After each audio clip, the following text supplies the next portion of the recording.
Hello again, everyone. And as mentioned, we will now be discussing our second catch-up topic, ano? Kasi we have discussed one topic during the prelims. Tapos, yun, tinatry nating habulin yung mga parts na nalampasan in the discussions. So, here we are. The inherent and constitutional limitations of taxation. Okay? So, number one, we will be speaking about the inherent limitations. So, when we say limitations, of course, these are the disallowances, yung mga hindi pwedeng gawin when it comes to taxation. So, as to the inherent limitations, pag sinabing inherent, ibig sabihin, nandyan na yan. Hindi na kailangang may batas o kung anumang dokumento na magsabi na bawal siya. Kumbaga, common sense dictates na hindi siya pwede. Okay? So these are the following. It must be for public purpose, inherently legislative, it must be territorial, it must comply with international committee, and the exception of government entities such as agencies and other instrumentalities. So we will be dealing with this one by one. So kung gusto niyo siyang mas madaling i-memorize, nakalagay nga dito, meron tayong acronyms na PITIE, okay, or PT. So if you want to use that, why not? Okay?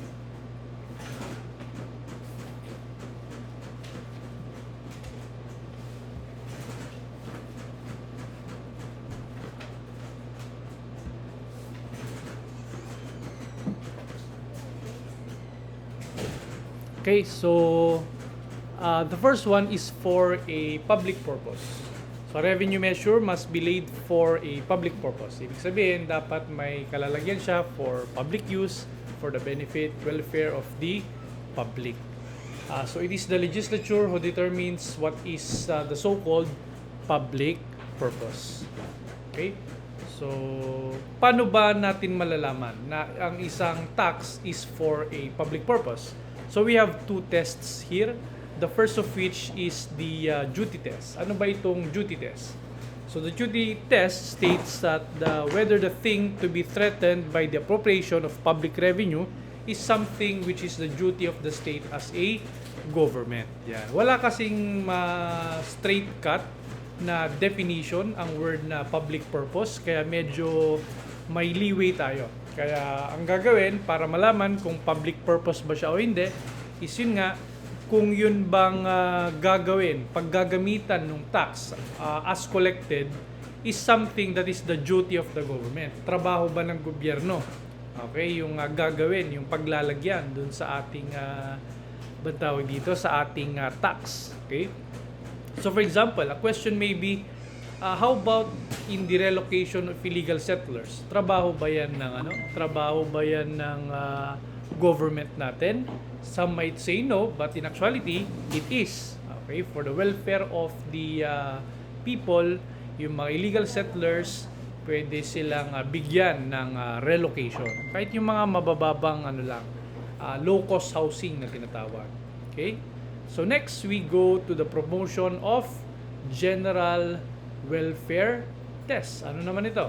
So whether the law providing the tax directly promotes the welfare of the community in equal measure. Ayan. Kung yun bang tax na i-impose sa mga tao ay para sa ikabubuti nila, equally on the general public, not on a specific person or group only. However, that does not limit it, by the way, general rule lang yon. Okay? So when a tax law is only a mask to exact funds from the public, when its true intent is to give undue benefit and advantage to a private enterprise, that law will not satisfy the requirement of public purpose. Yan. Baka naman ang gawin ng gobyerno, ng legislative, mangongolek nga sila ng tax, pero yun pala, parang ibibigay lang nila ito, i-donate or for the benefit lang na kumita yung isang private enterprise or company. Hindi pwede yan. Okay? That's not allowed. Under the promotion of general welfare tests. Okay? What else? Yeah, it is inherently legislative. Yun nga, it is the legislative, the Congress, the senators, the House of Representatives who imposes or who uses, okay, the power of taxation. As a general rule, Congress could not redelegate this delegated power. Okay? And tama ba? The Congress cannot delegate this power since the power of taxation is already delegated to the Congress by the people. Kapangyarihan yan supposedly talaga ng taong bayan. Okay, nagkataon lang na sila yung na-elect kaya na-delegate sa kanila yung power. And now, as you have mentioned, our laws in the Philippines are laws of general rules and exceptions. Ibig sabihin, meron yung initial answer, yung general rule. Okay, yes or no, ganito ba, ganyan. Pero meron din tayong tinatawag na exceptions to the rule. Sabi nga natin, in every rule, there shall always be an exception. So, ano yung mga exceptions na nagsasabing hindi pwedeng i-delegate yung power of taxation? By the way, what do you mean when you say delegate? Pag sinabing delegate, you are entrusting your power, okay, to someone lower than you. Para siya na yung, hindi naman sa pagpapasa ng trabaho, no? Pero dahil yun nga, you have too many things to do, kailangan mo ng time to focus on the more important things, kaya pwede mong ibigay na yon on certain situation to someone lower than you. Okay? But not always na lower than you. Sometimes it can be someone equal and so on. Okay? So the exceptions to the law, to the general rule that the power of taxation is inherently legislative and cannot be delegated is the delegation to local governments. Okay, of course, di ba? Kung mapapansin nyo, our local government units have their own taxes na supposedly dapat sa national lang yon. Okay, so the Constitution grants each local government units the power to create its own sources of revenue and to levy taxes, fees, and charges which shall accrue exclusively to the local government unit. So pwedeng mangolekta ng tax ang local government unit provided it is delegated by the Congress. And mind you, it has already been done. Okay? Na-delegate na yan. Meron na tayong local government code. Okay? Just make sure that the local government unit, as part of its limitations, hindi siya pwedeng mag-impose ng tax na kinokollect na ng national, ng provincial. So, hindi na pwede yung mga yun, of course. Okay? We also have delegation to the President. Ano naman tong delegation to the President? Okay? So, the Congress may delegate to the President the power to fix tariff rates, import and export quotas, tonnage and wharfage dues, and other duties or imposts. So, basically, ito yung mga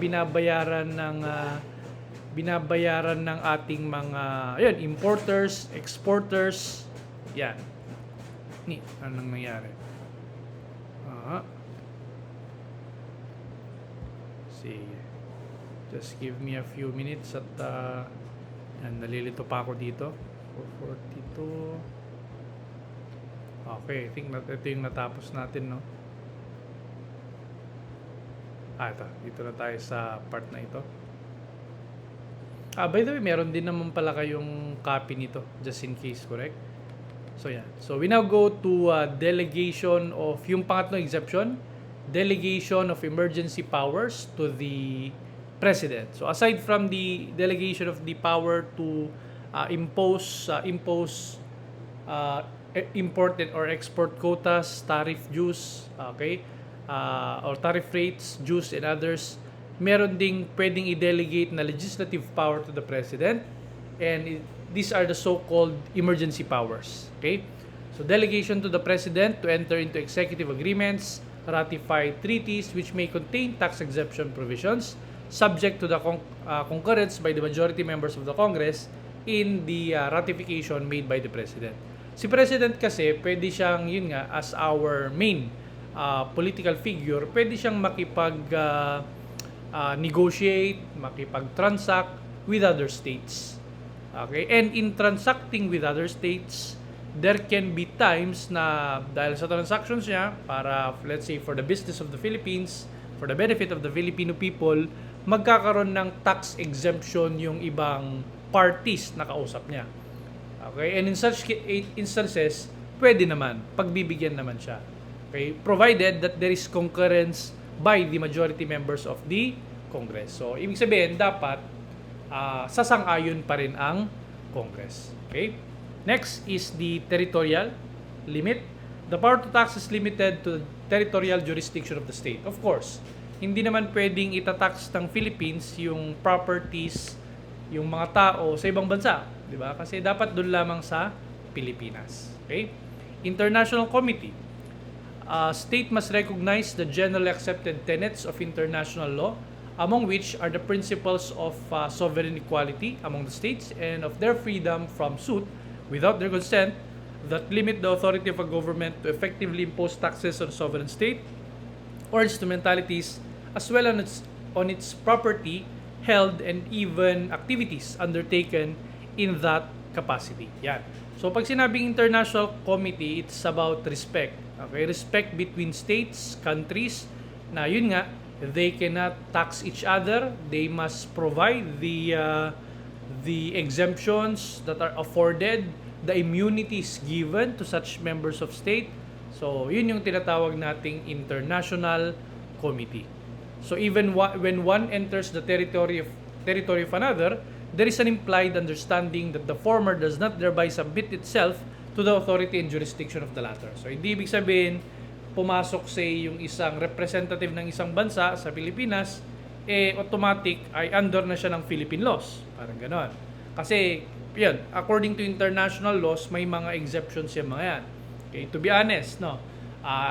For example, in criminal law, kahit may gawing criminal act yung isang, let's say, delegate, yung isang, bantawag dito, isang consul, isang diplomat sa Pilipinas, lalo kung minor crimes lang sa atin, actually hindi siya pwedeng kasuhan dito. He or she is immune from suit here. However, of course, hindi naman mawawala yon as a form of respect, hindi naman nila malamang sa malamang gagawin. And in the worst case scenario, gumawa man sila, pwede pa rin naman silang makasuhan sa sarili nilang bansa dahil pinahiya nila yung bansa nila. Okay?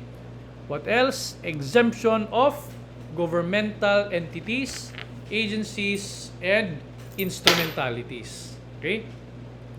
So, ano yung general rule? These agencies performing governmental functions are tax exempt. Kasi gobyerno na sila di ba? Alangan namang i-exempt natin yung alangan namang hindi pa exempted yung ating mga government officials. Okay? So, sila ay gobyerno din. So, therefore, kailangan ay, wag na natin silang singilin ng taxes. Okay? So, this rule is a rule of exemption. Ibig sabihin, hindi sila pwedeng singilin ng taxes, pero meron din tayong tinatawag na exemption to the exemption. Okay? So, kumbaga, pwede na. These are instances kung saan pwede na singilin natin ng tax yung government. At ano yung mga instances na yan? If there are agencies performing proprietary functions. Pag sinabing proprietary functions, parang business na.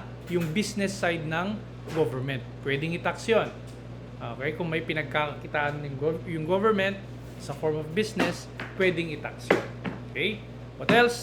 When expressly provided by law or their charters, subjecting them to tax such as the government-owned and controlled corporations, yung mga GOCC na tinatawag. So kapag sa mismong batas nagsabi na, oy, sige, although part ito ng government-owned and controlled corporation ito, pwede nyo silang i-tax. So kapag yun mismo nakasabi sa batas, sa charter, of course, pwede silang i-tax.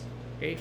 However, despite them being GOCCs, okay, merong mga batas na nag-exempt sa certain GOCCs from tax.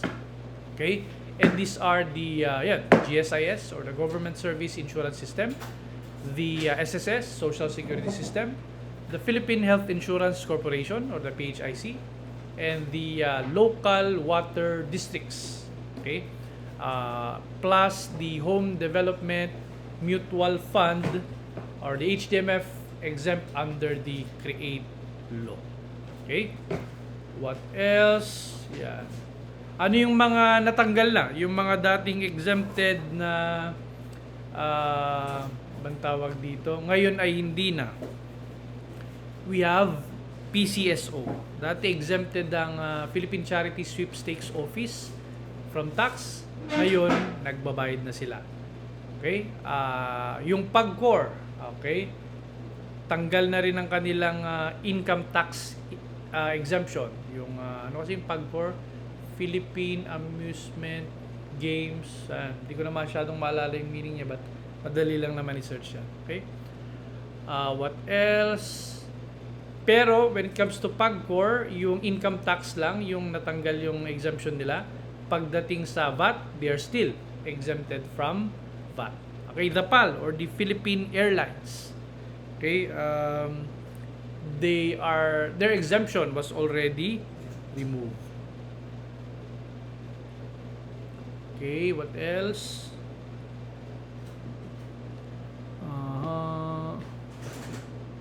Yeah, okay, so I believe those are the general rules naman. Let's proceed with the next.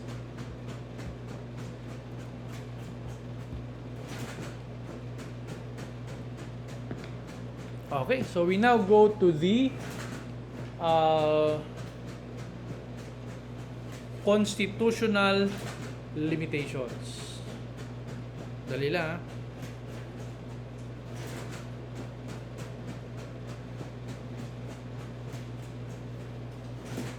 Yeah. So, in the constitutional limitations, we have certain provisions directly affecting the power of taxation. And, ewan ko kung gusto nyong gamitin tong mnemonic na ito, PUPTON TSV. Yan. Ano ba yung mga yan? So, we have the provision on the prohibition against imprisonment for non-payment of poll tax. Okay, uniformity and equality of taxation. By the way, we'll discuss all of this naman. Progressive system of taxation, grant by Congress of authority to the President to impose tariff rates, nabanggit na rin kanina. Appropriation, revenue, tariff bill must exclusively originate in the House of Representatives. Prohibition against taxation of religious, charitable entities and educational institutions. Prohibition against taxation of non-stock, non-profit institutions. Majority vote of Congress for grant of tax exemption. Prohibition on use of tax levied for special purpose. The President's veto power on appropriation, revenue, or tariff bills. Non-impairment of jurisdiction of the Supreme Court. Grant of power to the local government units to create its own sources of revenue. And no appropriation or use of public money for religious purposes. Okay? So, yan yung ating mga constitutional limitations. Okay?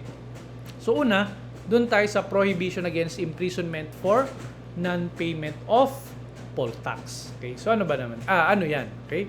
So, walang taong pwede daw makulong dahil sa included in this discussion sa utang and sa hindi pagbabayad ng poll tax. Kaya, di ba, sabi niya, wala namang kulong yung utang-utang na yan. Kaya yung iba, umutang, hindi nagbabayad. So, pero ang mas concern natin dito is poll tax. So what are poll taxes?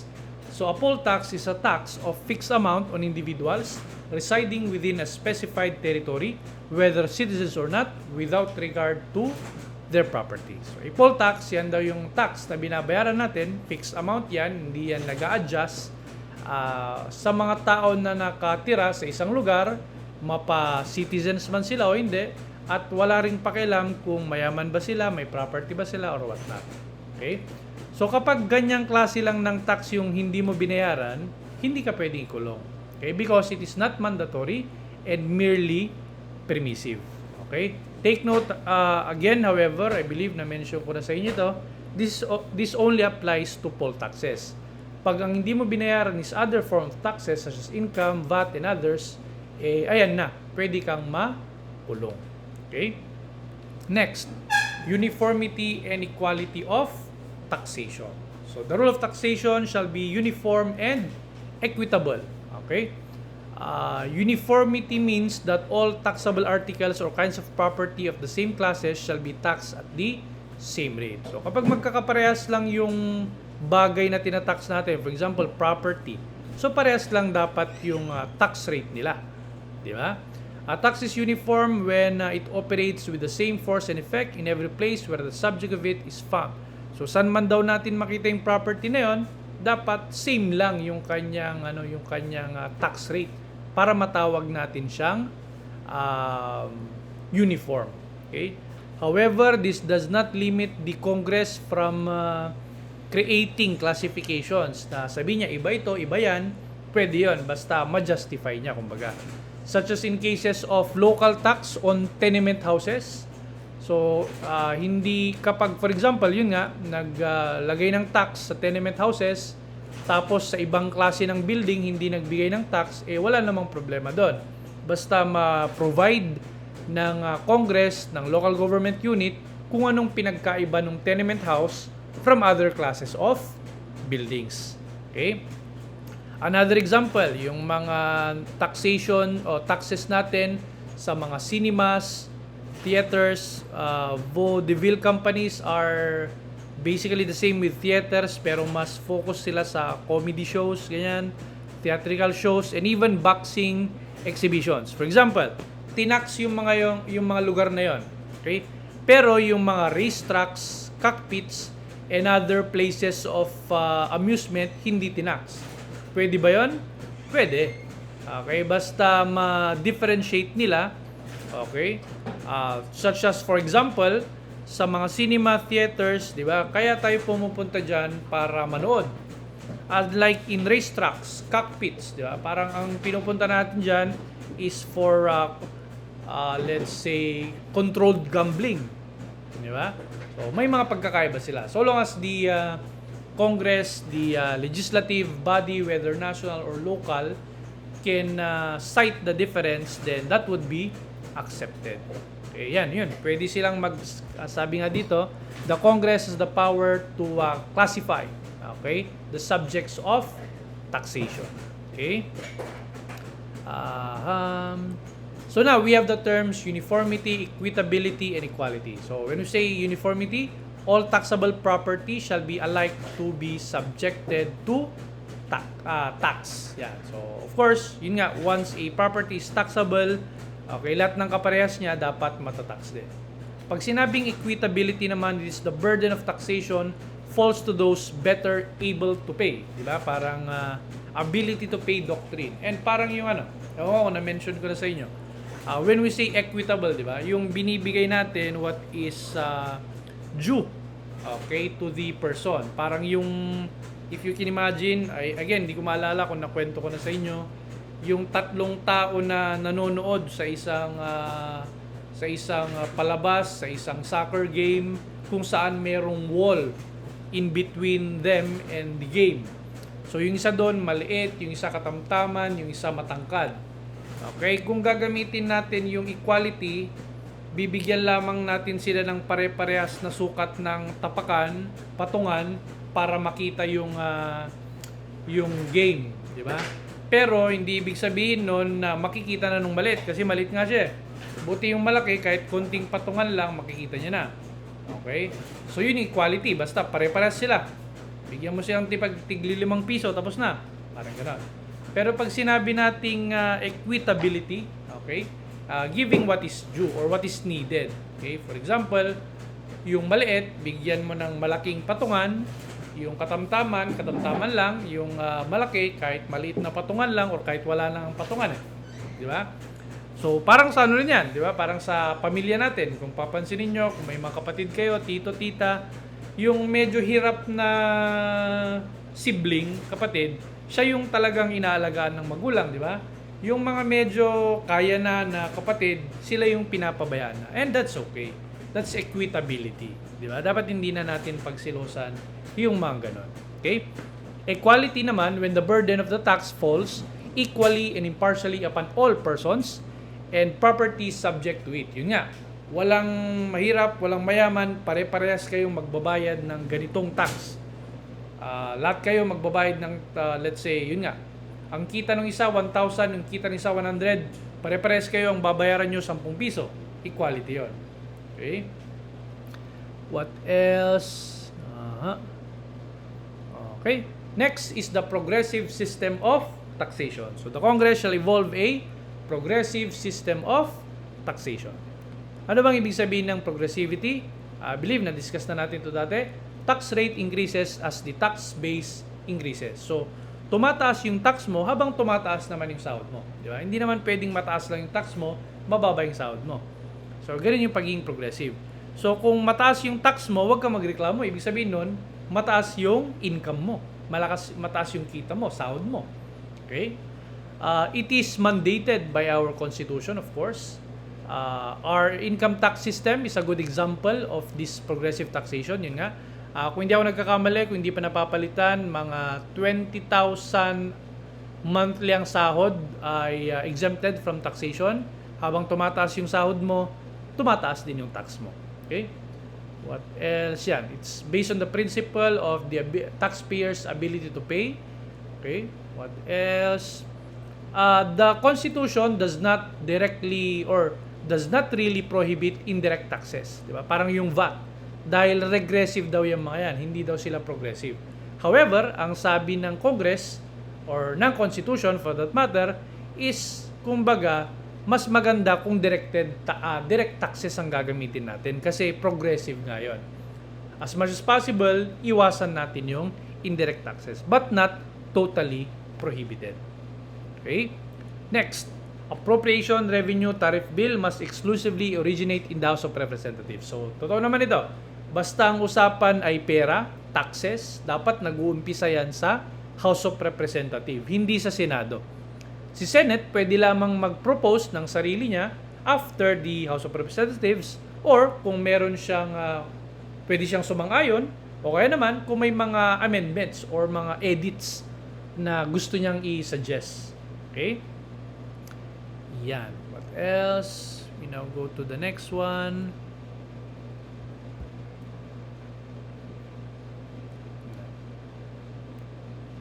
Grant by Congress of authority to the President to impose tariff rates. So I believe wala tayong problema dito dahil na mention na rin naman nito kanina.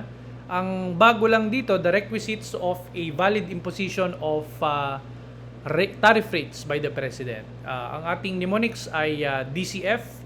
So number 1, dapat delegated by Congress through a law. So dapat may batas na magsabi na, President, pwede ka nang mag-impose ng tariff rates, ng mga taripa. Okay? It must be subject to congressional limits and restrictions. Ibig sabihin, yun nga, hindi absolute yung power ni President. May limits pa rin yan na provided na dun sa batas. Okay? And it should be within the framework of the National Development Program. So yan, dapat part pa rin siya ng greater picture, okay, ng greater goals ng ating government. Okay? Next, prohibition against taxation of religious, charitable entities, and educational institutions. Take note of this because maraming nalilito dito. So, charitable institutions, churches and personages or convents appurtenant thereto, mosques, non-profit cemeteries, okay, and all lands, buildings, and improvements. Etong naka-underline ng importante. Actually, directly and exclusively used for religious, charitable, or educational purposes shall be exempt from taxation. So, yan. So, yung mga binanggit na yan, mga buildings, cemeteries, lands, na talagang ginagamit directly, okay, at wala nang ibang ginagawa dun sa lugar na yon kundi for religion, for charity, for education, exempted yan sa taxation. And, another important thing na nakakalimutan ng iba, what is covered in the tax exemption is the real property tax only. Ibig sabihin yung property lang ng yung tax lang on the property, on the land, on the building. Okay, kung may income yung yung bantawag dito, yung church, charitable organization or educational institution, ibang usapan na 'yon. Okay, real property tax lang, yung lupa lang, yung building lang ang exempted. So what do you mean when we say exclusive? Di ba? Parang dating yan, di ba? Dating is exclusive kapag isa lang yung dinidate mo at hindi ka nakikipag-date sa marami. So exclusive is defined as possessed and enjoyed to the exclusion of others. Yun nga, isa lang ginagawa mo dyan. Debarred from participation or enjoyment. Okay? Exclusive. Okay? In a manner to exclude. Okay? If real property is used for one or more commercial purposes, ibig sabihin pinagkakakitaan, then it is not exclusively used for the exempted purposes and now becomes a subject to taxation. So, yung kunwari, yung church, hindi lang pang religion, pang business pa. Education, hindi lang pang education, pang business pa. Charity, hindi lang pang charity, pang business pa. Exempted ba yung real property tax ng mga yon? Hindi. Kasi meron silang other purposes. Hindi natin pwedeng gamitin yung words na dominant use or principal use dito. Kasi pag sinabi mong dominant use, sir, mas ginagamit naman namin siya sa religion. Sir, ang pangunahin naman talaga naming goal ay education. Hindi pwede yun. Dapat nga exclusive, wala nang iba. Magkaiba ang exclusive sa principal use at dominant use. Okay? Kasi pag hinayaan natin yon, that would be a violation of the Constitution. Okay? Ano pa? Yan. Direct and immediate and actual application of the property for the purposes. Okay? Actual use is necessary also. Of course, dapat ginagamit nila yung building, hindi lang nakastock dyan. Yan. And in this case, use overrides ownership. Anong ibig sabihin nun? Yun nga, ang tinitignan natin dito yung paggamit, hindi kung sino yung may-ari. Kahit may-ari dyan, pare, di ba, mga teachers, okay? Hindi, wala tayong pakialam doon. Ang tinitignan natin kung exclusive ba, di ba? Kung directly ba, actually ba, na ginagamit siya for those purposes. Okay? What else? Yeah. So, examples na lang naman yung nandito sa susunod. So, how about the rules on gifts in favor of charitable and other institutions? Kasi, tumutulong sila sa ibang tao, di nakaka-receive rin sila ng regalo. Anong rule natin doon? General rule, constitutional exemption applies only to property, tax, and gifts are subject to donors tax. Yan. Di ba? Sabi nga natin, ang exemption lang ng charitable institutions, educational, and religious ay real property tax. Yung sa lupa, building, pero hindi kasama dyan yung kapag may nagbigay ng regalo sa kanila, donation sa kanila. Okay? So, ibig sabihin, makukuhanan sila or hihingan sila ng tinatawag na donors tax. Yan. Sir, ganun pala yun. Pag nag-donate ka pala, meron palang donors tax. Yes. No, merong donors tax. What else? Gifts made in favor of charity. Ito yung exemption naman to that general rule. Gifts made in favor of charitable and other institutions may also be exempt from donors tax, not under the Constitution, but under the National Internal Revenue Code, provided certain conditions are met. So, hindi, ito kasing pinag-uusapan natin, di ba? Constitutional limitations. Ngayon, kung merong batas, for example, the National Internal Revenue Code, as amended by the Train Law, sinabing pwede nang ma-exempt ang gifts sa charitable institution sa donors tax. O di pwede na. Kung sinabi na ng isang batas. Okay, ng isang batas. Although that can still be questioned dahil yun nga, at the end of the day, the highest law is the Constitution. Next, prohibition against taxation of non-stock, non-profit institution. Ayun. Pag yung isang company is a non-stock, non-profit educational institution, yun, they are exempt from taxes as well. Ang tanong ko sa inyo, is United School of Science and Technology a non-stock, non-profit institution? Yan. Magandang question yan na malaman ninyo. Okay? So, for non-stock, by the way, sige. Ano bang ibig sabihin ng non-stock, non-profit corporation? Pag sinabing non-stock, ibig sabihin, wala siyang mga shares of stock na pwedeng ibenta, okay, ipamigay, or generally, binibili ng public para makapag-invest sila or what not. Okay, non-stock yun. Ay, tika lang. Ayun, wala silang ganon. Yun yung non-stock. Yung stock, yung meron, di ba? Yung merong shares, pwede kang bumili ng shares of stock sa kanila, magkakaroon ka ng shares sa kikitain nila, ganon yung stock corporation. So, kapag sinabing non-stock, walang ganon. Okay, hindi pwede, walang stocks na binibenta publicly. Pag sinabi namang non-profit, again, from the term, it's not for profitable purposes. Ibig sabihin, hindi itong business na to is hindi para kumita. It is for, let's say, a charitable purpose, or in this case, for educational purposes. Okay? So yan, so lahat daw ng nakukuha, lahat ng assets ng isang non-stock, non-profit educational institution na ganun pa rin, requirements actually directly and exclusively used for educational purposes are exempt from taxes and duties. Yan. So yan. Meron din tayong hospitals, meron din mga hospitals na non-stock, non-profit. Okay? Exempt na lang if it has income for profit. Yan, yung kapag may kinikita na siya. Kapag may kinikita na, for example, yung hospital, ang babayaran niyang tax medyo limited naman. 10% lang. Okay, 10% lang. Yan. For example, ito naman, paano naman yung mga na kinikita nila sa operation ng cafeterias, canteen, bookstores, exempted din ba yung mga yan? The answer herein is yes. Okay. If they are ancillary activities and they are located in the school premises. Ibig sabihin ng ancillary activities, kumbaga connected pa rin naman siya sa education. How is cafeteria and canteen connected to education? Kasi nga, of course, it is within the school premises. And of course, basic services yan di ba? Mahirap namang mag-aral kung sabi nga nila, walang laman yung tiyan. Okay, bookstores, of course, malinaw na malinaw. Related yan sa educational institution. Okay? What else?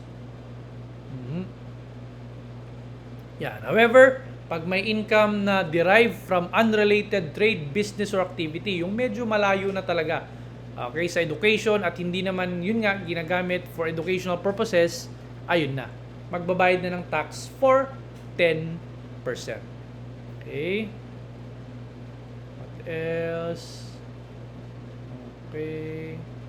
Sige, okay tayo dyan. Ano pa? Okay.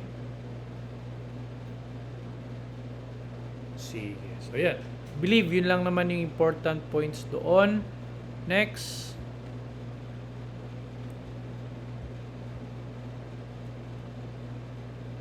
Yeah. Ayan. By the way, when we say proprietary educational institutions, yun nga, from the word proprietary, ibig sabihin, may kinikita na yung mga yan. They are non-stock. Hindi sila non-stock, non-profit organizations. Kaya, ayun, pwede na silang ma-tax. Okay? What else? Pero yun nga, dahil kahit papano naman, yung ginagawa nila is for the public also, reduce yung rate ng kanilang income tax to 10%. What are the qualifications para ma-avail nila yung 10% reduced rate? Dapat the proprietary educational institution is non-profit. Okay, so non-profit and its gross income from unrelated trade, business, or activity does not exceed 50% of its total gross income. Yun. So, number 1, dapat non-profit daw yung educational institution. Take note, ng sinabi niya lang non-profit. Hindi niya sinabing non-stock. So, yun nga. Dahil it's a proprietary educational institution, pwedeng may stocks yan. Pwedeng open publicly, for example. Okay? And, dapat daw yung kanilang kinikita dun sa unrelated trade, business, or activity to education ay hindi lumampas sa 50% nung kanilang total na kita, gross income. Okay, let's say dapat 49% lang. Dapat 51% nanggagaling pa rin dun sa educational purpose. Okay? What else? Majority vote of Congress for grant of tax exemption. Yan. Sabi nga natin, pahirapan pagdating sa tax exemption. Kailangan concurrence of majority of all the members of the Congress. Dapat majority, kung 250 ang congressmen, okay, dapat ay 126 pataas yung boboto ng exemption para talagang ma-exempt yung isang particular entity or profession in certain instances. Okay?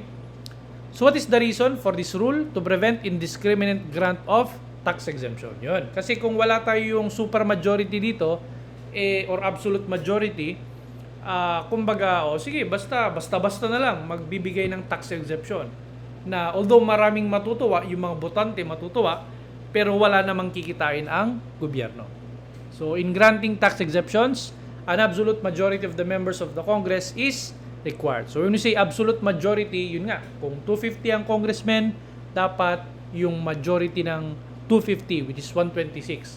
Paano pag absent yung iba? Walang pakialam. Absolute majority. Okay? What else? In cases of withdrawal of such tax exemption, a relative minority is sufficient, di ba? Parang baliktad naman. Kung babawiin na yung exemption, kahit konti lang yung bumoto, pwede na. Relative minority. Okay? What else? Prohibition on use of tax levied for special purpose. Generally, bawal yan, di ba? Dapat ang tax is for the general welfare of the public, hindi pang special purpose, pang special funds, kumbaga. Okay. However, again, in every rule, there shall be an exception. All money collected or any tax levied for special purposes shall be treated as a special fund and paid out for such purpose only. Okay, so pwede rin naman, okay, kumbaga ilimit lang. Okay, and ayun, kung may special purpose, kunwari magpapatayo ng building for the a certain government office, so dun lang yon. Dun lang siya gagamitin, wala nang iba. If for the purpose which a special fund was created has been fulfilled or abandoned, ibig sabihin na-accomplish na, let's say nagawa ng building, okay, di na tinuloy, anong mangyayari dun sa natitirang balance kung meron man? It shall be transferred back to the general funds of the government. So, babalik. Okay, so general fund. Next, we have the President's veto power on appropriation, revenue, or tariff bills. Pag sinabi nating veto power, it's the power of the President to reject certain provisions of, especially of appropriations, revenue, or tariff bill. Pag sinabing appropriation, yung budget yan ng gobyerno natin. And that's the initial meaning of veto. Baka may napansin din kayo or mapansin kayo later on dito na veto power of the yung lapse into law na tinatawag. Meron din ganung rule na kapag si President, kung hindi ako nagkakamali, 30 days, hindi niya pinansin yung isang batas, it would be vetoed positively. Ibig sabihin, ma-approve yung batas. Di ba? Kung hindi niya pinansin within that amount of time. Okay? So what else? Non-impairment of jurisdiction of the Supreme Court. Yan. So when we say jurisdiction, it's the power to hear, try, decide a case. So hindi daw pwedeng bantawag dito tanggalan ng kapangyarihan yung Supreme Court, especially it's created by the Constitution. So although the Congress shall have the power to define, prescribe, and apportion the jurisdiction of the various courts, but may not deprive the Supreme Court of its jurisdiction over cases enumerated in Section 5. Ano ba yung Section 5 na nakalagay dyan? Itong mga ito. The power of the Supreme Court, especially number 2. All cases involving the legality of any tax, imposed assessment, or toll, or any penalty imposed in relation thereto. So kapag question, parang sobra itong tax na ito parang mauubos na pera natin dito Pag may question tayo sa tax, the one has jurisdiction to that question would be the Supreme Court, and hindi yan pwedeng pakialaman ng Congress. Okay? Yan yung principle of judicial the non-impairment of the jurisdiction of the Supreme Court. However, it goes back, bigayan lang din naman yan. Under the principle of judicial non-interference, the courts cannot then inquire into the wisdom of the taxing act unless there is a violation of the constitutional limitations or restriction. Ano naman ibig sabihin nun? Kung si Congress hindi niya pwedeng pakialaman yung jurisdiction ni Supreme Court, si court naman hindi niya rin pwedeng pakialaman yung diskarte. Ang tawag natin diskarte dyan sa wisdom sa diskarte ng ating Congress, okay, when it comes to taxation. Hindi nila pwedeng sabihin na parang ang pangit naman ng decision ng Congress, parang hindi naman maganda yung ginawa nila. Hindi nila pwedeng gawin yun. Pwede lamang silang makialam pag may violation na ng constitutional limitations or restrictions. Kung walang violation ng Constitution, kahit sabihin pa natin ang pangit naman ng ginawa ng Congress, hindi yun pwedeng pakialaman ng Korte. Okay, that's the principle of judicial non-interference. And the grant of power to the local government units to create its own sources of revenue, nabanggit naman na natin to kanina. Okay, I believe nasa last na tayo. Okay.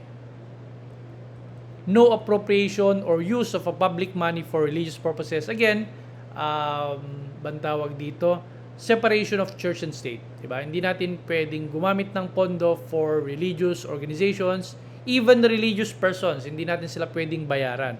Generally, again, diba? Kahit parian, etc. Exception to the rule kapag yung mga pari na yon, minister na yon ay employed in the government. Saan?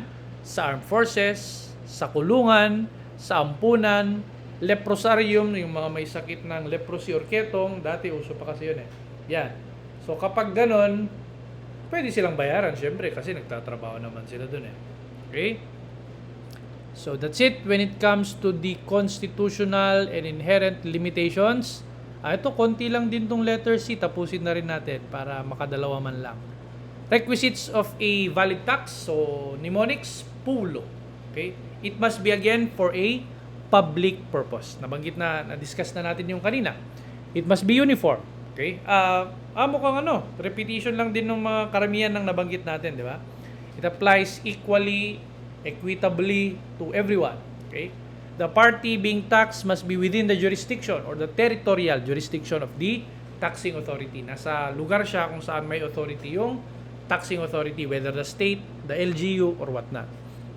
The tax must not impugn on the inherent and constitutional limitations on the power of taxation. Yan. Hindi pwedeng yung mga sinabi nating limits, syempre hindi pwedeng i-violate yun. Okay?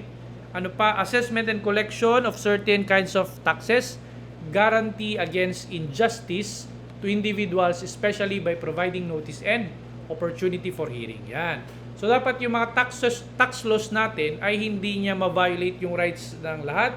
Bibigyan niya ng opportunity to be heard and notice ng kanilang taxes to be paid. Yan. Kaya may tinatawag na assessment and collection. Assessment, titignan kung anong tax, sasabihin sa'yo kung magkano yung babayaran mo, and ikaw, as a taxpayer, meron ka rin namang karapatan to elevate, to question yung babayaran mong tax. Okay? So, ganun yung valid na tax law.